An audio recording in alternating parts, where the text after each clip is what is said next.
Good afternoon. It is Tuesday, March 9th, 2021.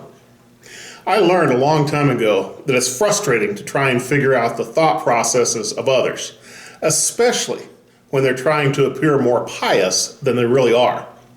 We were at Walmart getting some necessities and saw someone who occasionally attends church here.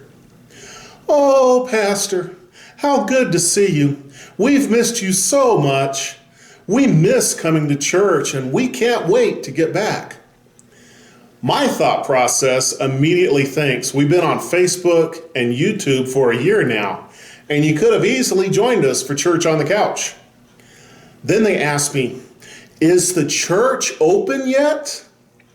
I immediately think they have not read the multitudes of emails I've sent them describing our mask-wearing, social distancing worship services, or the availability of our multitude of church-at-home opportunities.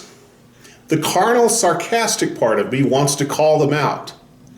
But fortunately, the presence of my much calmer, much more spiritual, and infinitely kinder wife puts the brakes on my meanness. And I just say, "We look forward to you coming back soon." Then I smile and we move on. In the passage of Scripture today, Jesus has that same kind of question for someone who came across his path. In Mark chapter 10, verses 46 to 52, and I'm reading from the New Living Translation, second edition, we see the healing of blind Bartimaeus. I want you to look at the question Jesus asks him. Then they reached Jericho, and as Jesus and his disciples left town, a large crowd followed him. A blind beggar named Bartimaeus, son of Timaeus, was sitting beside the road. When Bartimaeus heard that Jesus of Nazareth was nearby, he began to shout, "Jesus, Son of David, have mercy on me."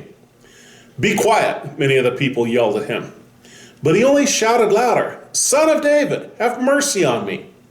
When Jesus heard him, he stopped and said, "Tell him to come here." So they called the blind man. "Cheer up," they said. "Come on, he's calling you." Bartimaeus threw aside his coat, jumped up, and came to Jesus. "What do you want me to do for you?" Jesus asked. "My rabbi," the blind man said, "I want to see." And Jesus said to him, "Go, for your faith has healed you." Instantly the man could see, and he followed Jesus down the road. Now here's this blind guy begging at the side of the road, probably in the same spot he was in every day. That makes him an unseen fixture, part of the background, not really noticed, just there. Some folks would be kind and generous, and other folks would ignore him or not even see him at all. When he heard that Jesus was nearby, he began to make a fuss.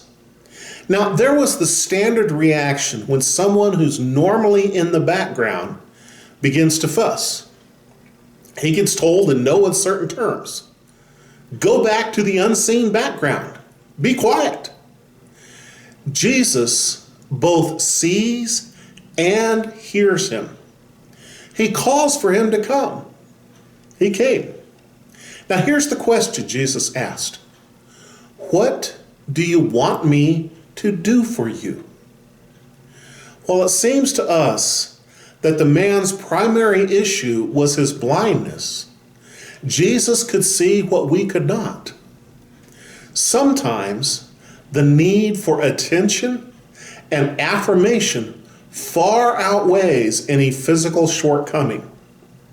The lesson that I need to learn is to listen to the heart and recognize that sometimes someone's needs for affection and affirmation that I can easily give far outweighs their need for censure, judgment, or justice from my sarcastic mouth. You see, Jesus gives what we need. We ought to give what we can. We may not be able to give sight to the blind, but we can give care, compassion, love, affirmation, and affection. We can be a blessing.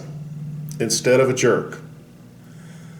Bartimaeus left seeing with a brand new life. We can give people the compassion and affection and friendliness that can make a difference in theirs. God bless you.